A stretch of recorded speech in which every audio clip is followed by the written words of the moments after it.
Sir, what is Tracy?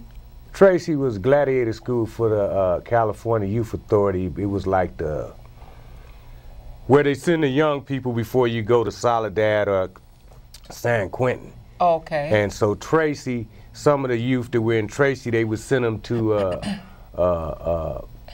YTS, which was out there by Ontario, or they would send them down from higher levels of security to lower levels of security based on how they function. So Raymond had sent one of his soldiers, who was the founder of the insane Long Beach Crips, named Chico Bell, which they know him as Watani. He came down to CYA with the order in a H. Rap Brown poem book. Okay. And so that set some of the comrades or some of the homies in motion. So who is George Jackson? Is he the start of the guerrilla family? I mean, who was he, and what was he to the Crip movement? What was he to I mean, how did he come about, and how did all of this stuff come together? Well, I'll let him answer some of that. Well, okay. George Jackson was the first revolutionary in the prison to start, at first, the Vanguard gang, who were against the prison population police, was against the guards. And he started the Vanguards first, which led on into the BGF, you know, and that was in the mid-'60s. You know, on into, then the Crips came out in '69. And then the conglomeration was in '71, where the Crips conglomeration with the Compton and the West Side Crips. And George Jackson was the Vanguards. It started in Tracy, which was the gladiator school. Okay. And at that time, we were still evolving on the West Side in gangs. We started from the hundreds to the '80s to the '60s as the West Side. We came together and with Compton and the East Side. Okay, so George Jackson, he wasn't from any type of gang per se. He was just a revolutionary. He was a revolutionary in the prison system at that time. Okay. Mm-hmm. In a sense. Yeah, in a sense. Well, they were really against the administration, you know, because the blacks in the prison system was treated totally like slaves on, you know, back in the slavery days, you know. So he was against that. And he started the Vanguards, and which turned into the BGF, and which still exists today.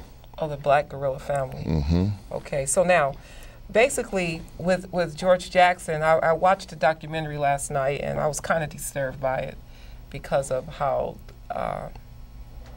they kind of made it seem like, you know, they had a lot of people on there that didn't have his best interests at heart. They were trying to rewrite history.